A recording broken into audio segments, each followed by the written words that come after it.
sejam todos muito bem-vindos. Mais um episódio do nosso Falando Grego.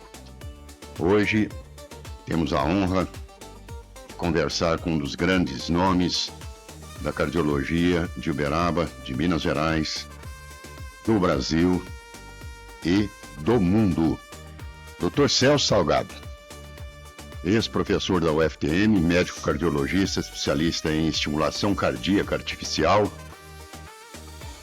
autor de diversas obras médicas que se tornaram referência nacional e obras no estrangeiro.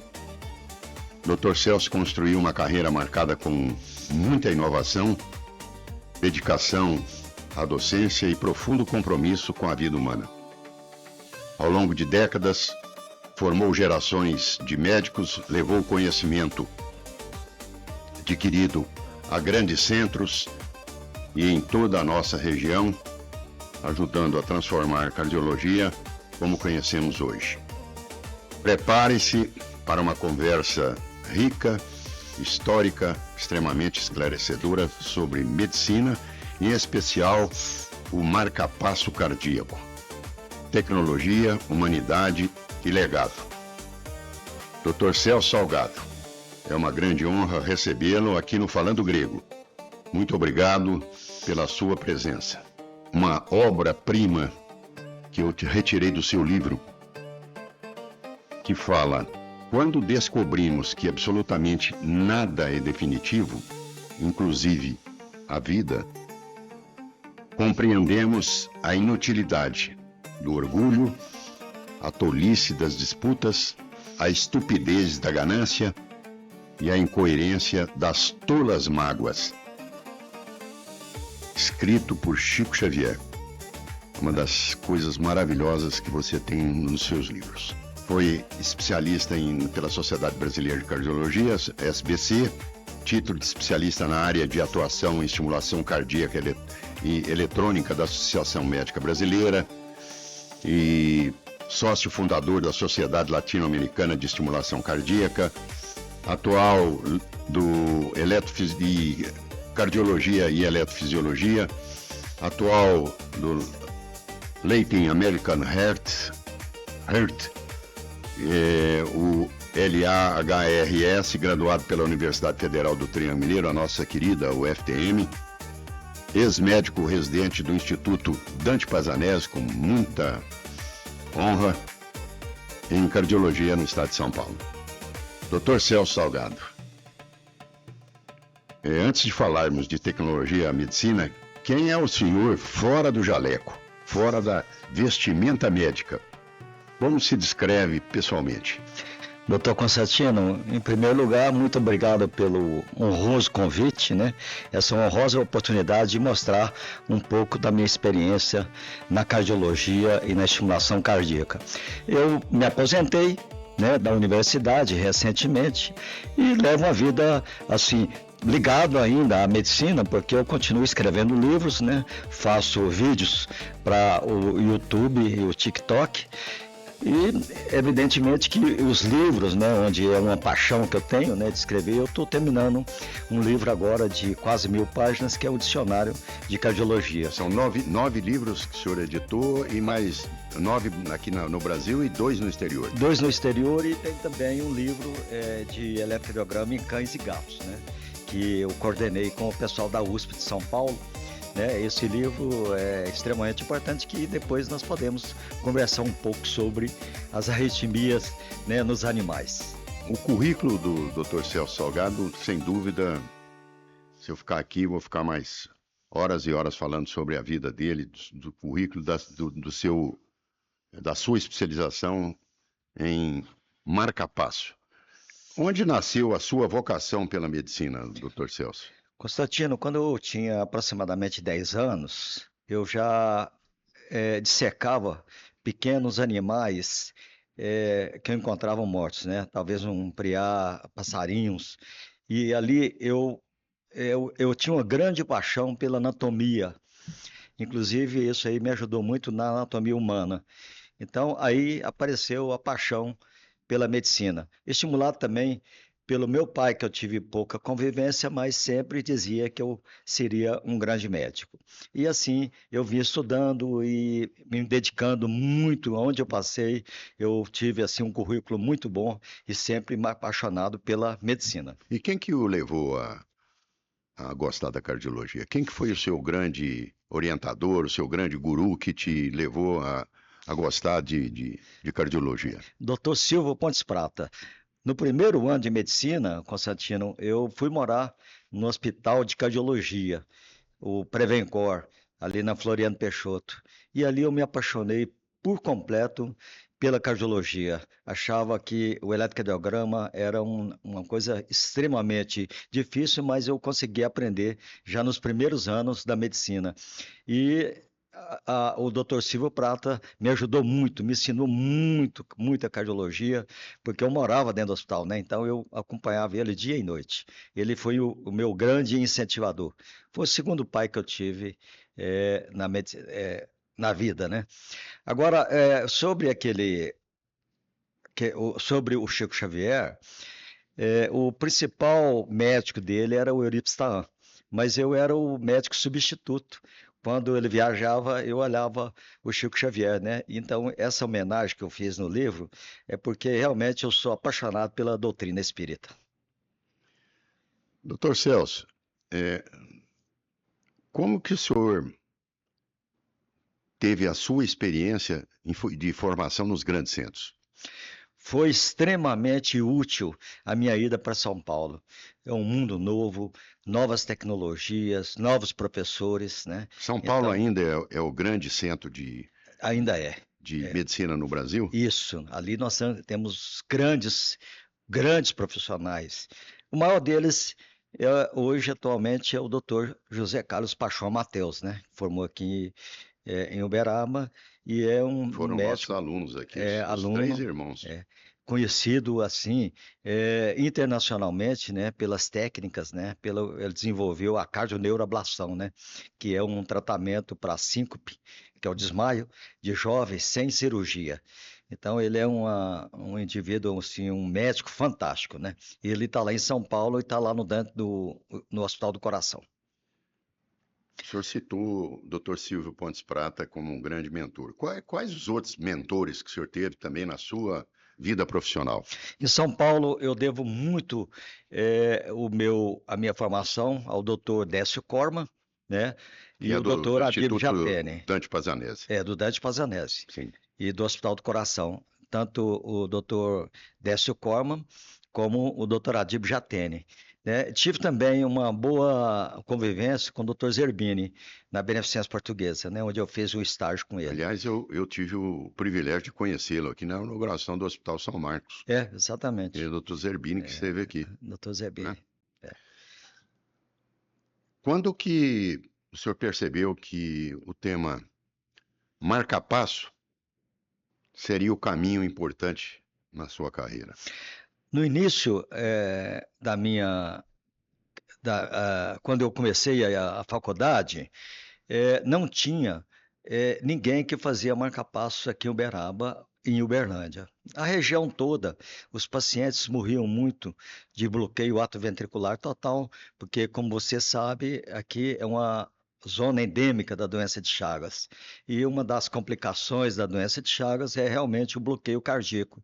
Eu vi muitos pacientes falecerem de morte súbita em decorrência desses bloqueios. Então, eu tive um interesse muito, você entendeu? Primeiro, a convivência com o Dr. Aldo Aller Tomás, né, que ele já fazia residência de marca-passo no Dante Pazanese, e ele veio para cá, que foi o grande pioneiro dos marca-passos em Uberaba. E eu acompanhei o Aldo bastante, durante 40 anos nós trabalhamos juntos.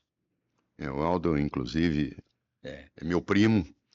E com certeza ele também vai ser convidado aqui no nosso podcast para falar um pouco sobre marca-passo também e sobre a cardiologia. Ele, inesquecivelmente, é um dos grandes também nomes da cardiologia em Uberaba.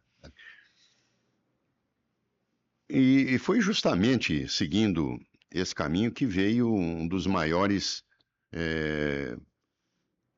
nomes da cardiologia regional, que é o Dr. Celso Salgado. Como surgiu a ideia de criar um serviço de marca-passo na Universidade Federal do Triângulo Mineiro, Dr. Celso? Justamente, quando eu cheguei a Uberaba para trabalhar com o Dr. Aldo, havia já um espaço enorme, né, uma falta de profissionais na universidade para trabalhar com arritmias e marca-passo. Então, no início, eu trabalhei durante 10 anos como voluntário, né, e depois, em 1995, eu passei no concurso e fui efetivado na universidade. E aí, durante todo esse tempo, doutor Constantino, nós fizemos 12.600 cirurgias de marca-passo em pacientes da região, de outros estados, inclusive até do Maranhão, do Pará. Nós operamos muitos pacientes que necessitavam desse dispositivo e que veio salvar a vida desses pacientes. Para o público médico entender o marca-passo é mais fácil, mas o leigo, como que funciona um marca-passo? Bom, aqui você vê um marca-passo moderno, Constantino. Ele é feito de um gerador e colocado 2 cabos. Esses 2 cabos, ou fios, ou cabos eletrodos, eles vão direto no coração. Então, um estimula o ato direito e o outro estimula o ventrículo direito. A cirurgia em si é uma cirurgia simples para colocação. Nós pegamos uma veia aqui na região peitoral, colocamos os fios, vamos olhando pela radioscopia o local adequado e depois ligamos no gerador. E a partir daí ele começa a estimular o coração. Às vezes o bloqueio, o indivíduo está com frequência de 30 a 40 e ele passa a receber uma frequência de 70 a 80 batimentos por minuto. Isso em repouso. Quando ele faz o esforço, evidentemente que o circuito do marca-passo possui um sensor que aumenta a frequência à medida que ele faz o esforço. E aonde que é instalado esse mini... Esse gerador aqui? Esse gerador. Colocado... E a diferença dele, estou vendo aqui na sua mesa... Você vê, esse aqui é de 1970. Um gerador de 1970, ao tamanho. Normalmente o paciente ficava com uma protuberância no peito. Muito grande, principalmente o paciente magro, né? Magro. O gordo até que não aparecia muito. Mas, e então, aonde que ele é colocado? Do lado direito ou do lado esquerdo? De preferência do lado esquerdo. Sim. Porque a maioria das pessoas são destras, né? Então, poucos são canhotos. Então, a posição à esquerda facilita mais a movimentação do lado direito, né? Inclusive, às vezes a pessoa pratica um esporte como tênis. Quanto tempo o senhor gasta para colocar um marca-passo? Em média, 1 hora.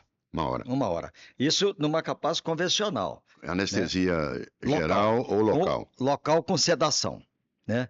E não tem nem ponto para tirar. A pessoa vai embora para casa e os pontos são absorvidos pela pele. Você vai se lembrar que você colocou um marca-passo no meu pai. Exatamente, no seu pai. Né, uns 40 anos atrás. Dr. Jorge. Muito bem. Ele acabou vindo a falecer de outros problemas. Outros problemas, mas da parte cardíaca nunca teve nada. Nada. E aí ele é colocado na região entre o tecido gorduroso e o músculo. Que até ele fica alojado ali. Então nós fazemos uma loja, suturamos direitinho, ele é fixado, né? Quanto tempo um marca-passo desse aí permanece no indivíduo? Para o resto da vida? Em torno de 10 anos. 10 anos. Os fios duram 40 anos. Mas o gerador dura, em média, 10 anos. Mas tem alguns hoje que já dura até 17 anos. Né? Aí depois, Constantino, é retirado apenas o gerador e colocado outro desse aqui. Nós estamos num mundo de inteligência artificial hoje. Uhum. O que os geradores de marca-passo hoje utilizam a inteligência artificial para quê? Ele ele é controlado por satélite, né? Aqui você vê uma condição espetacular, extraordinária, né? Às vezes o indivíduo pode estar lá na floresta amazônica e o sensor, ele tem um aparelhinho que, se houver alguma arritmia no coração, algum fato novo, ele manda para o satélite. O satélite manda para ao hospital onde o indivíduo colocou. Ele manda primeiro para uma central nos Estados Unidos ou na Alemanha. E depois da Alemanha ele manda para o meu celular. Ele manda, aí Daí nós fazemos os ajustes necessários, fazemos uma orientação sobre uma medicação e se a pessoa precisa de vir para fazer uma regulação, que é O a senhor consegue programação. dormir tranquilo? Não é chamado de madrugada para ajustar marca-passo por aí, pelo mundo afora, não? É, né? Exatamente, não. É evidentemente que às vezes, inclusive já atendemos pacientes, né, de várias partes do mundo, né? Inclusive aqui na BCZ veio um senhor do Texas, né, que ele tinha marca-passo e ele foi até a minha clínica para regular o aparelho. Justamente porque o sensor mostrou o sensor do satélite, mandou para os Estados Unidos e ele enviou para o meu celular. O que que tem que pode desregular um aparelho de marca-passo? Olha, Constantino, hoje eu dei várias palestras no Brasil sobre interferências e riscos ambientais nos marcapassos. Hoje, os marcapassos são muito seguros, porque tem uma cápsula de titânio que protege muito, tem um circuito que evoluiu muito. As baterias são de óxido de vanádio, era de lítio, né, como as baterias de carro, mas hoje é óxido de vanádio. Por que isso é importante? Porque ele, inclusive, é resistente até à ressonância magnética. A ressonância magnética não consegue alterar o funcionamento do marcapasso atual. Então, esse marca-passo atual, ele pode fazer ressonância Pode fazer magnética. ressonância magnética, sem problema, desde que seja programado para a ressonância, né? Agora, existe algumas restrições. O bisturi elétrico, por exemplo, Pode ser usado. Pode ser usado. Por que quê? antigamente você tinha que desligar o marca-passo para fazer a cirurgia utilizando a Não, bisturi. não desligar, né? Porque às vezes o paciente depende do Sim. marca-passo. Mas é programar. Ah, Programar o modo, né, de funcionamento dele, que ele fica resistente a essa fuga de corrente do bisturi elétrico, né? A única restrição hoje, você vê que existem numerosos aparelhos que emitem um campo magnético, sim. né? Inclusive o forno de micro-ondas. Mas a única restrição é o colchão magnético. Por quê? O ímã faz com que o aparelho mude a programação e aumente a frequência. Então o paciente ele vai dormir, Com 60, a frequência 80 está e em vai para 60. 200. Ele aumenta, não, ele aumenta a frequência magnética para 100. Para Né? 100. Isso faz com que, evidentemente, que ele vai dormir com a frequência inadequada e vai, evidentemente, gastar mais a bateria, né? Doutor Celso, houve algum caso inicial que marcou o início do serviço? Porque qual que era a tecnologia quando o senhor começou disponível na época? Doutor Constantino, a tecnologia realmente era muito atrasada, sabe, na época. Os marca-passos duravam 2 anos. Nós aqui no Brasil estamos atrasados ainda em marca-passo? Não, não. Sabe por Nós quê? acompanhamos o que é feito lá fora, na modernidade dos marca-passos. Os marca-passos são produzidos em poucos países no mundo. Por que que o custo do marca-passo ainda é altíssimo hoje? Não, ele não é alto. Não é alto, Não, mas ele pelo Sistema Único de Saúde, ele custa R$ 2.000. Então, aí o sistema, às vezes o convênio, né, é um pouco mais, né, o valor eu acho que chega a R$ 10.000. Mas um aparelho que dura 10 a o 17 que é anos, implantado no Sistema Único de Saúde tem diferença do que é implantado não, de pelas, forma alguma. pelas empresas que Não, é o que mesmo prestam- aparelho. O mesmo prestam aparelho. serviço médico? Não, é o mesmo O aparelho. mesmo aparelho. E por que que custa R$ 2.000 para o Sistema Único e para uma empresa? É porque realmente é feito, o valor dele mesmo é esse, mas é feita uma concorrência muito grande entre as empresas Sim. e aí o preço realmente baixa bastante porque também é adquirido um lote enorme, né?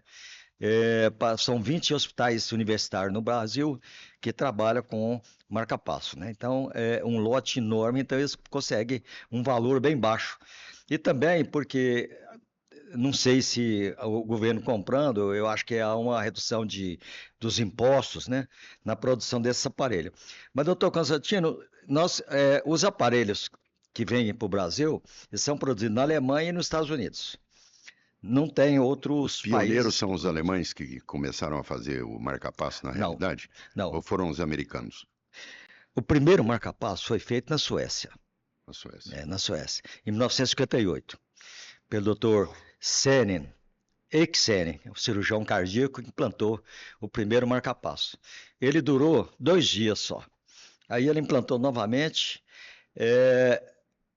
durou uma semana, aí implantou outro, durou um mês e foi implantando, né? Esse paciente chamado Larson, ele acabou falecendo muito depois do cirurgião e do engenheiro que construiu o primeiro marca-passo, né? Os Que é o construtores Emquist. morreram primeiro, então. Os dois morreram primeiro que o É paciente. E história, no né? final da vida dele, a curiosidade é que ele foi submetido a 27 cirurgias de marca-passo.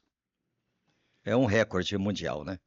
Tem outro caso aqui no Brasil também, a Ana Mafalda, né? Que ela, aos 4 meses de idade, teve que colocar um marca-passo na Santa Casa pelo Dr. Hugo Filipposi, e a história dela está nesse livro também, Constantino, que ela realmente foi submetida a dezenas de cirurgias de marca-passo. Doutor Celso, o marca-passo é o grande, a grande coisa na sua vida, é o que você dorme pensando em marca-passo e acorda falando em marca-passo. A sua vida toda foi exatamente nisso. Além do marca-passo cardíaco, esse marca-passo tem alguma outra utilidade? Tem. Tem o. Constantino, então vamos falar das arritmias cardíacas. Sim. Nós temos o fator bradicárdico, ou seja, bradicardia. O que é bradicardia? É a frequência cardíaca baixa. É o bloqueio cardíaco. Aí nós colocamos um marca-passo para resolver a frequência baixa. E quando a frequência é alta?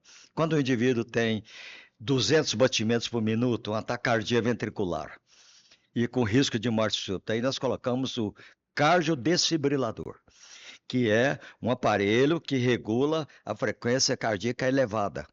Ele faz chamado overdrive suppression, onde ele consegue dominar essa frequência cardíaca alta, e se for o caso, ele libera um choque, né, de até 35 joules e consegue reverter essa arritmia ou mesmo a fibrilação ventricular, que é a parada cardíaca, né?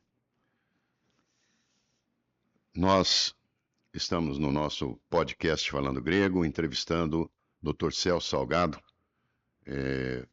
um dos grandes estudiosos do marca-passo cardíaco, editor de vários livros aqui no Brasil, 2 livros no exterior e uma ampla experiência na sua vida. Nós vamos dar um intervalinho de 30 segundos e voltamos já já. Voltamos novamente ao Falando Grego, entrevistando o Dr. Celso Salgado, especialista em marca-passo. O que mudou na tecnologia dos marca-passos desde o início da sua carreira? O que mudou de 30 anos, 40 anos atrás até agora? Doutor Constantino, mudou muito, tanto a tecnologia, né? Você vê o tamanho, a longevidade do aparelho, a programabilidade, e nós tivemos muitos outros tipos de novos aparelhos. Um deles é o ressincronizador, é o marca-passo ressincronizador. Em que consiste esse dispositivo? A doença, quando acomete o músculo do coração... mostrando exatamente um coração com... Quando o ventrículo direito e o ventrículo esquerdo, eles batem de uma forma sincronizada. Quando começa a ter bloqueios na musculatura, há um atraso do batimento de um ventrículo em relação ao outro. Isso nós diagnosticamos no ecocardiograma e no eletrocardiograma, porque aumenta a duração da atividade elétrica, chamado QRS, no eletrocardiograma, e no ecocardiograma, que é um ultrassom do coração, mostra uma redução da contratilidade cardíaca, chamada fração de ejeção. Nesse caso, doutor Constantino, nós colocamos 3 fios no coração, um no lado direito, um no ventrículo direito e um no ventrículo esquerdo, através de uma veia. Essa veia aqui, que é a veia que nutre o coração, que vem do seio venoso coronariano. Então, a gente coloca um eletrodo aqui e estimula o ventrículo esquerdo por fora. E com isso sincroniza os batimentos cardíacos. Isso aí é um avanço fantástico na cardiologia. Hoje a gente fala de dispositivo inteligente. O que significa isso na prática? esses dispositivos inteligentes? Realmente, o marca-passo, ele não é somente um aparelho, ele é um computador. Por isso que ele é inteligente, porque ele consegue detectar e mudar o jeito, a maneira, o modo de funcionamento, de acordo com a programação. Ele tem um sensor que aumenta ou diminui a frequência, percebe que o indivíduo está dormindo, reduz a frequência, e então isso aí é uma inteligência. Ele aumenta a voltagem de acordo com a necessidade do coração. Então, realmente é um aparelho extremamente inteligente. É um computador. Como funciona a comunicação entre o marca-passo e o médico? Pois como eu falei para você, o dispositivo ele precisa de regulagem ou programação assim rotineira, a cada 6 meses, 8 meses, a cada ano. Então, isso é feito através de um programador. A gente coloca um cabeçote de cima do aparelho e comunica tudo com o programador. Fora isso, aquela outra situação que eu te falei, que é o controle por satélite, né? As mensagens vindas por telemetria do satélite. Né? Isso aí é o monitoramento via satélite, que é extremamente importante para o indivíduo portador de um dispositivo. O perfil do paciente mudou ao longo das décadas, doutor Celso? Mudou no seguinte aspecto. Hoje, o diagnóstico, doutor Constantino, é feito de forma mais precoce. Hoje, antigamente, o paciente chegava já numa situação assim, de uma falência cardíaca muito acentuada, coração muito grande, muito inchado. O pessoal fala de maneira simples, né, que é o coração inchado. Inchado, é a cardiomegalia. Cardiomegalia. Então, você se lembra, os pacientes chegaram no pronto-socorro já numa situação assim, precária. Né? Eu sou da época que tinha ainda doença de Chagas.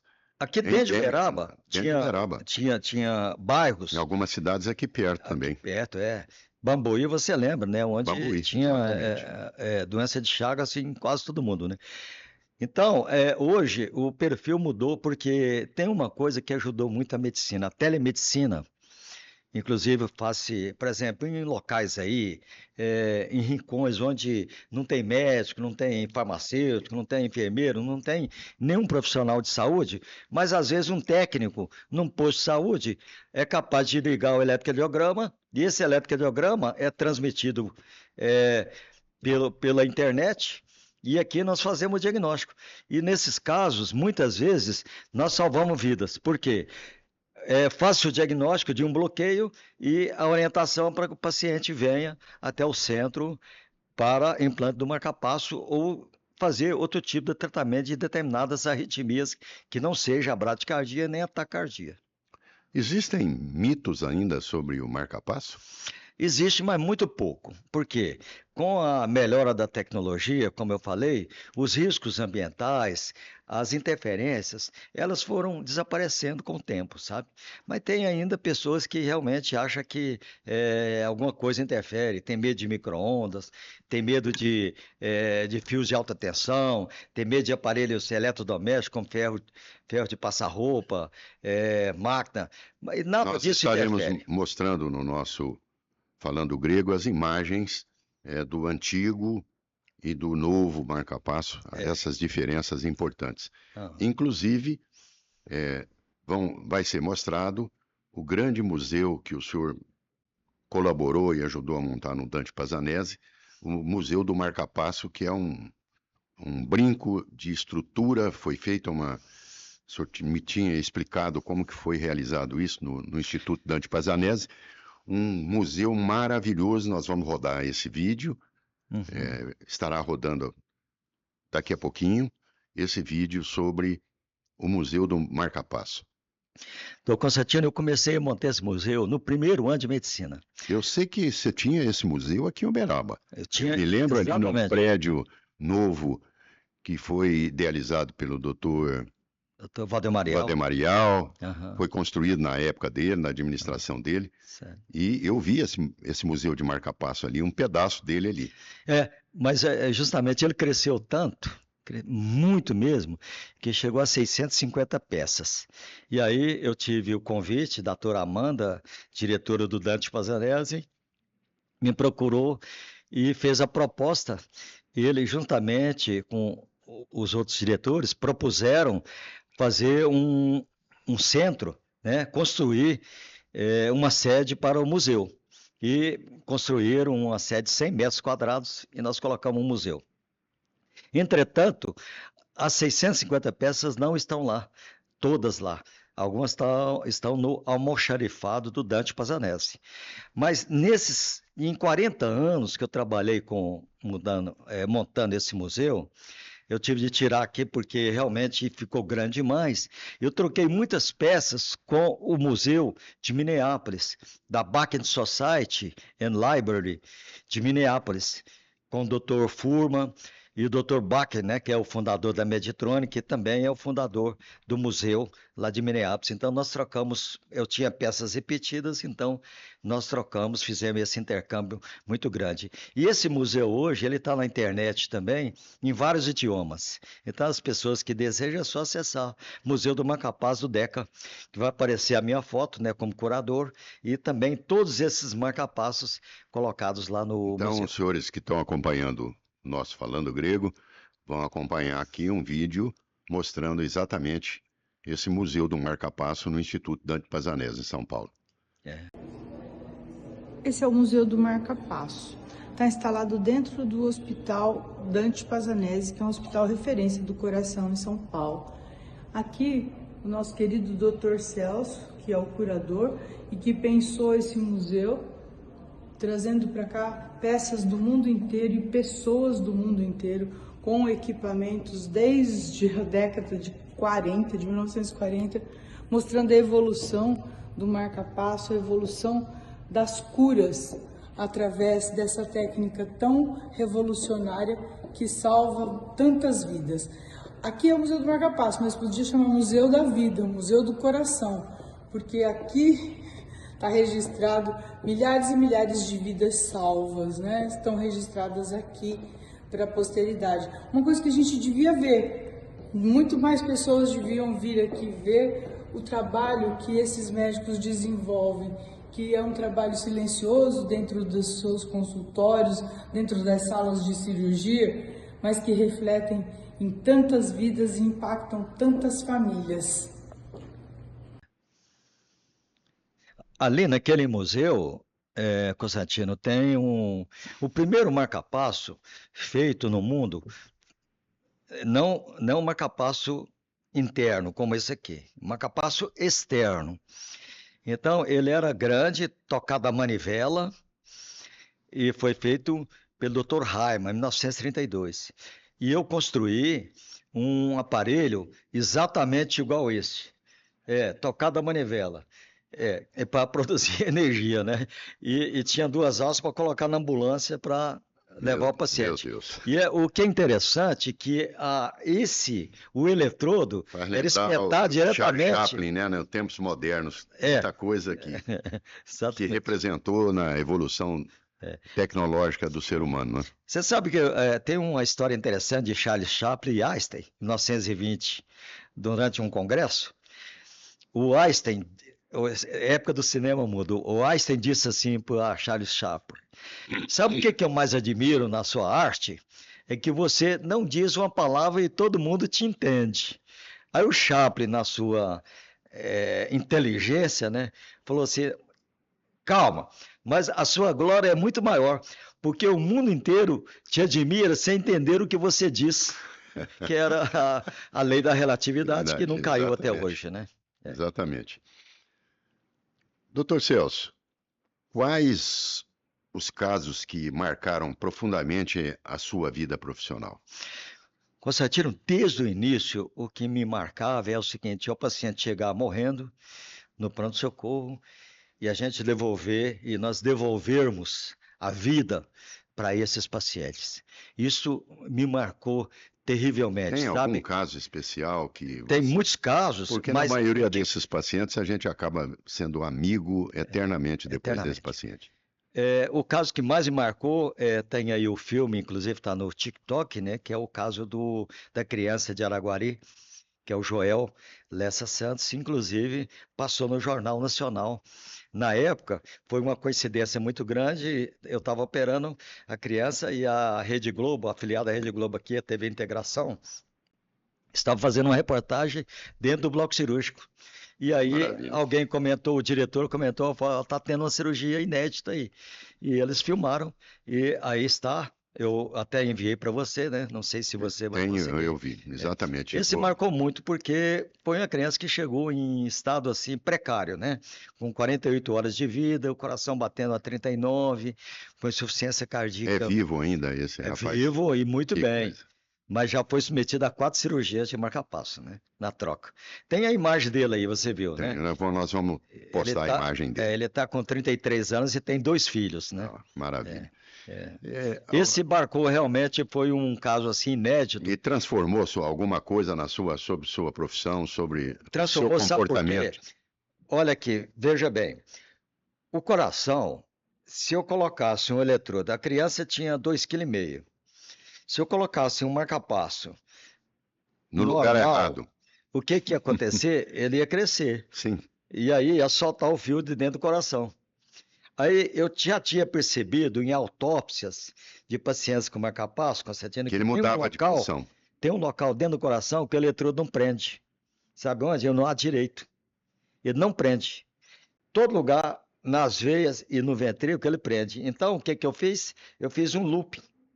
O que é um looping? Uma volta no eletrodo, certo? De forma que, à medida que ele foi crescendo, o organismo dele foi crescendo, o eletrodo foi esticando. Se acomodando. Foi acomodando, foi acompanhando o crescimento dele. Isso foi uma coisa fantástica. Isso aí marcou realmente a cardiologia brasileira. Essa é uma pergunta que é muito difícil, às vezes, até de responder. Como que o senhor lidava em situações de urgência e decisões críticas? O paciente que chegava em parada cardíaca, primeiro, o pronto-socorro tinha os socorristas, né? Os plantonistas que iam fazendo massagem cardíaca até que eu chegasse, ou o doutor Aldo chegasse, para a gente colocar um marca-passo provisório.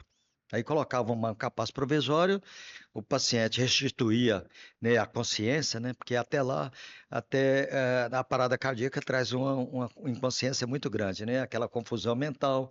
Depois o paciente vai oxigenando o cérebro, né? Com os batimentos cardíacos sendo normalizados, o oxigênio chega ao cérebro, o paciente recupera a consciência. Aí, depois, era feita uma programação para colocar um marca-passo definitivo. Isso aí aconteceu, doutor Constantino, numerosas vezes, centenas de vezes, mas salvamos a vida de muitos pacientes, e muitos estão vivos e muito bem. Doutor Celso, além da prática clínica, o senhor também deixou um legado científico extremamente importante. Estou vendo aí um livro na mesa, é uma das últimas edições aí de um livro de 1000 e tantas páginas. Esse legado é uma das coisas que nos enche, nos orgulha na vida, e nós aqui de Uberaba temos um grande orgulho de tê-lo como um grande especialista na área de marca-passo. Qual foi o maior aprendizado na sua vida médica? O maior aprendizado que eu tive é que salvar vidas é uma coisa sobrenatural, entendeu? É uma coisa de Deus. Atender o paciente, trazer conforto ao paciente, isso aí é de extrema importância. Eu tive um professor que dizia que o médico, ele deve tratar as pessoas com muita humanidade, muito carinho. Tratar o paciente como se ele fosse seu pai, sua mãe, seu filho. Entendeu? O doutor Adíbio Jatene sempre dizia isso aí. Esse foi o grande aprendizado. Respeitar o paciente, respeitar a doença dele e trazer conforto com dignidade aos pacientes. Esse aí foi o grande legado que eu deixei para aqueles que foram os meus discípulos. E também eu escrevi esse livro de 1.100 páginas, eu comecei em 2001, né? Então são quase 26 anos, 25 anos escrevendo livros, e esse livro tem 1.100 páginas. Eu tive a ajuda de muitos autores, né? De Portugal, da Argentina, do Canadá, da Colômbia, da Bolívia, do Uruguai Com e dos certeza Estados o Unidos. seu livro deve estar nas bibliotecas no mundo inteiro. Infelizmente ele é em português, né? Então, não, assim, os países latinos, né, que falam português e espanhol, tudo bem, mas Nenhuma editora se interessou em transformar um livro seu em inglês, traduzir para o inglês? Constantino, na realidade, o livro físico ele está em decadência, certo? Infelizmente, sim. Infelizmente, nós temos de aceitar, né? Porque hoje é o tablet, né? E você tem a tradução computador, simultânea o laptop, no laptop. Exatamente. Então, hoje, Na inteligência artificial, você coloca o texto e ele te entrega tudo em PDF. em PDF. Hoje tem o livro aí virtual em PDF que ocupa um espaço muito pequeno, apesar de que isso aqui você vê, tem milhares de fotografias, de imagens, né, e de capítulos, são 82 capítulos. Isso aqui é muita coisa.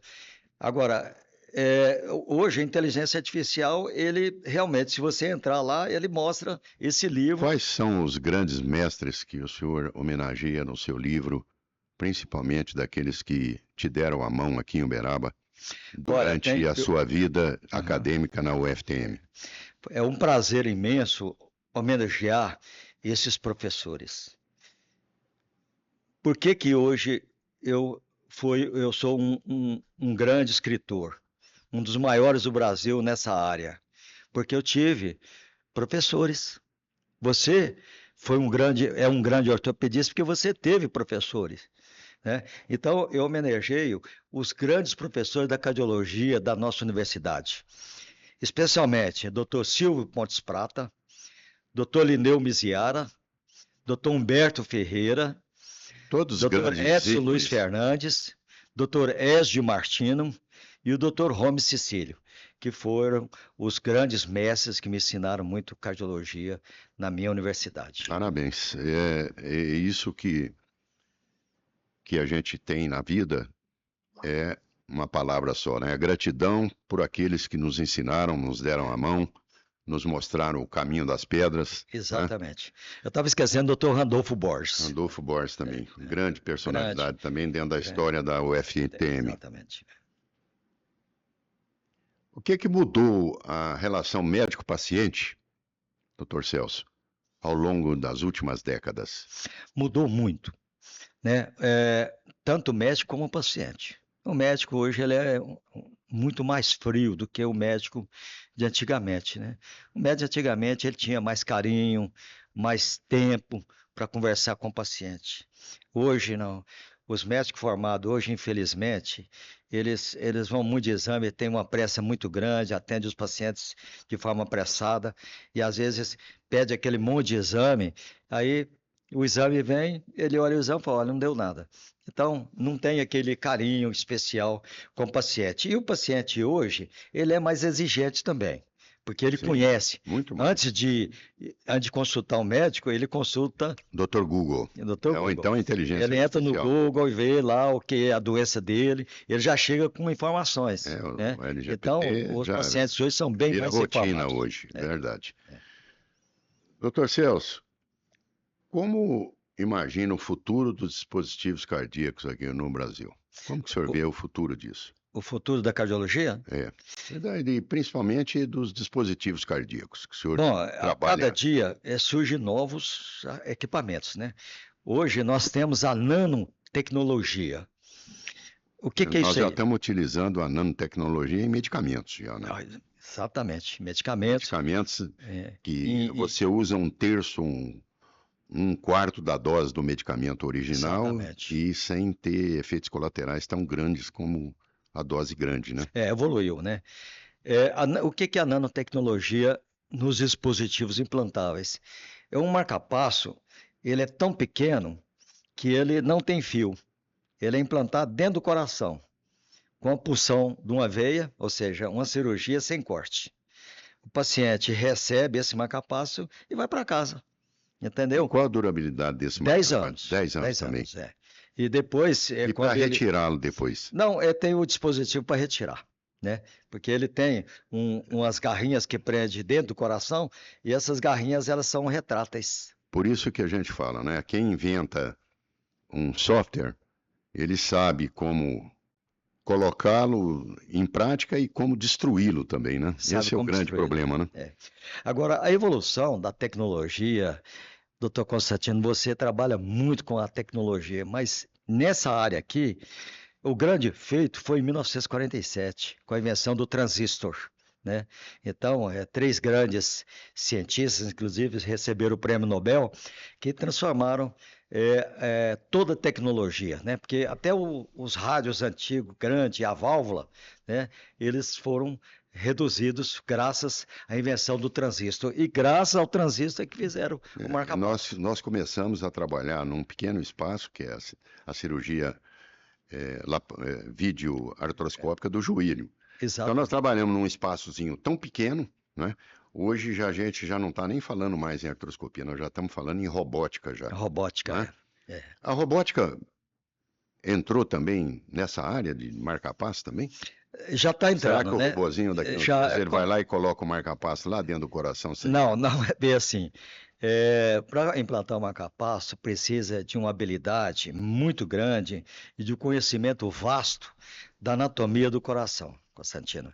Então, não dá para fazer de forma robótica ainda. O robô vai trabalhar provavelmente, mas quem vai estar atrás do robô vai ser o ser humano. É o ser humano, exatamente. Sempre a gente raciocina assim. Uhum. Muita gente tem a imagem de que a robótica, você vai lá, liga, aperta um botão e o robozinho vai fazendo tudo sem não é bem você. assim, não é assim. Não é tem um é mestre você que comanda que o robô. comanda. Né? Se você errar, o robô erra. Claro. Ele não vai corrigir É. aquilo que você errou. Exatamente. Então sempre tem uma mente brilhante por trás do robô, né? O que o senhor deixa de conselho aos jovens cardiologistas? Doutor Constantino, como eu disse, hoje o médico ele precisa ter um pouco mais de atenção e ouvir mais o paciente. Tinha um professor antigo no Canadá de cardiologia, Sir William Osler. Ele dizia que o médico que tem paciência para ouvir o paciente conta o diagnóstico para ele. Você vê que interessante, né? Então, atender os pacientes com calma, com carinho, entendeu? Escutar, anotar tudo, fazer um prontuário bem feito, né? Porque isso é importante, documentar todos os exames que o paciente faz, o eletrocardiograma, o ecocardiograma, que são exames de extrema importância para que seja comparado no futuro, para ver o que mudou na vida desse paciente e o que mudou na função do coração dele, né? Isso é muito importante. Nós acompanhamos toda essa evolução, por exemplo, o eletrocardiograma. Aquele papel extenso que a gente passava aí nos dedos para entender, né? Todas aquelas linhas. Exatamente. Esse foi o grande obstáculo para mim, que eu queria ser cirurgião cardíaco. Certo. Antes de definir que eu iria fazer ortopedia, graças ao grande mentor meu, que foi o Dr. René Barçan, que me orientou e que me mostrou o caminho das pedras, e eu segui e fiz ortopedia graças a ele. Mas, inicialmente, eu pensava em fazer cirurgia cardíaca, mas o eletrocardiograma me derrubou. Não achava é fácil. Extremamente difícil não é fácil. de interpretar aquela... Ia lá com o Dr. Silvio Pontes Prata, lá no Maria da Glória. Eu não volto aqui mais de jeito nenhum. Não vou estudar isso, mas nem... E eu tive a chance de aprender no segundo ano, né, eletrocardiograma, né? E hoje o eletrocardiograma, ele é feito de uma forma assim mais prática, computadorizada, né? Não utiliza mais aquele papel termorreativo, né? Feito em papel de impressora A4, né? E ele cresce. E olha, veja bem, isso aqui é um eletrocardiograma. Que coisa. Dentro do celular. Dentro do celular. Ele transmite para o meu celular. Esse aqui eu já salvei vida, sabe onde? Dentro de avião. Paciente passando mal com arritmia.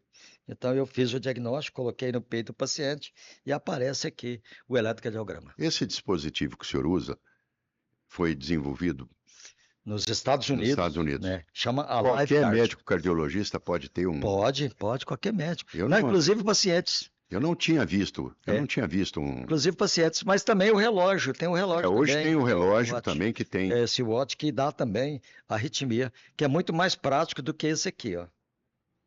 Que ele dá frequência, dá o ritmo cardíaco, dá tudo o que está acontecendo no coração, né? E os pacientes que têm medo de marcar passo?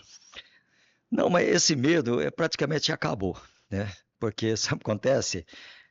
O medo maior é o medo de morrer, né, doutor Constantino? Então, se o paciente precisa de uma capaz, você tem que colocar que realmente aquilo vai salvar a vida dele e vai trazer um benefício muito grande, tanto na qualidade de vida, como na quantidade de anos que ele vai viver a mais, né? Isso é muito importante. A sua ideia em produção científica, qual a obra que o senhor considera mais importante na sua trajetória? É esse tratado de estimulação cardíaca artificial, né? Esse, então, ele tem 1.100 páginas, né? Com 82 capítulos. Ele resume tudo que existe de arritmias e de estimulação cardíaca. Quantos colaboradores o senhor teve Olha, eu tive escreveram um capítulo 68 colaboradores. 68. Isso tanto no Brasil como nos outros países, né? Como eu citei, né? Só da Argentina são 5. Aqui de Uberaba tem alguém que colaborou com o Zé Geraldo. O doutor Zé Geraldo. Zé Geraldo e o Samir Idaló, né?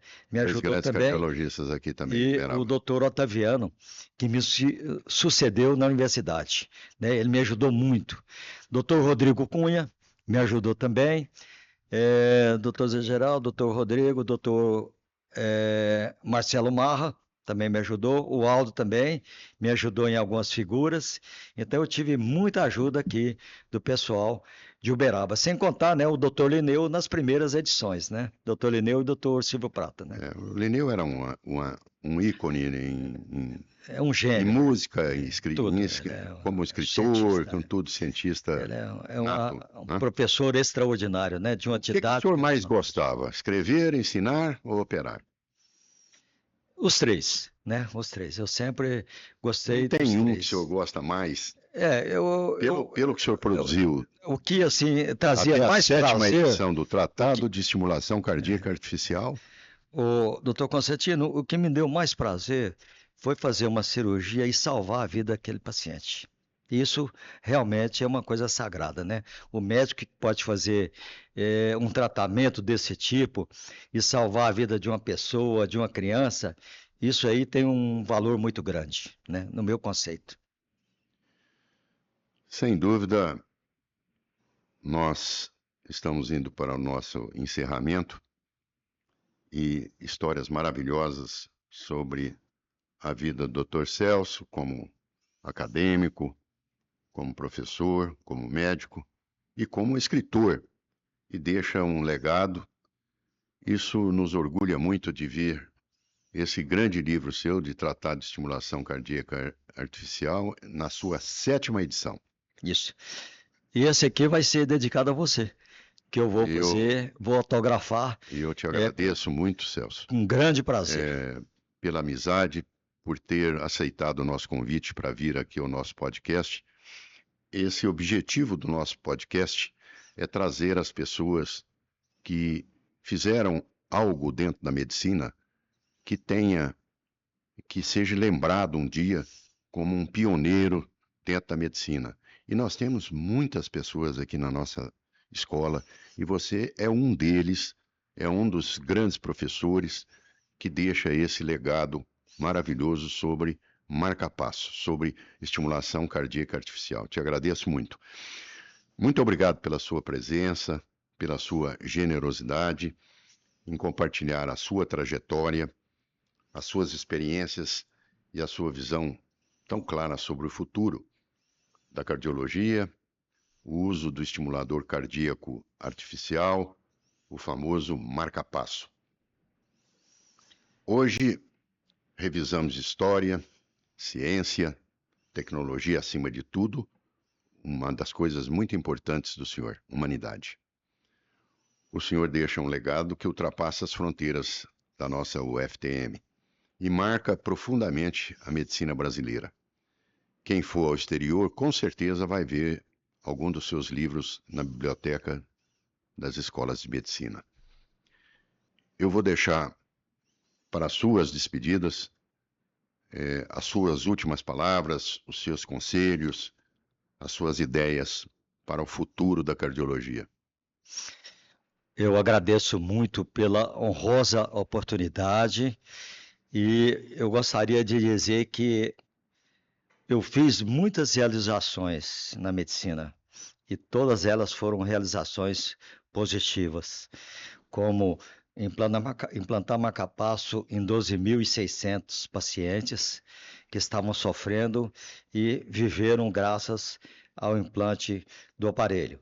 Além disso, eu ajudei muitos estudantes, muitos profissionais na área, escrevendo sobre a estimulação cardíaca artificial, que realmente é um capítulo muito interessante da cardiologia. Eu fico muito grato de ter participado da história da cardiologia uberabense e da cardiologia brasileira. A você que nos acompanhou, muito obrigado pela audiência. Se esse episódio te inspirou, compartilhe, deixe o seu comentário e siga Falando Grego nas redes sociais. Muito obrigado, Kalisperassas. O meu agradecimento especial ao Dr. Celso Salgado por ter deixado o seu tempo, o seu convívio familiar para nos ajudar aqui no Falando Grego. Muito obrigado e até o próximo episódio.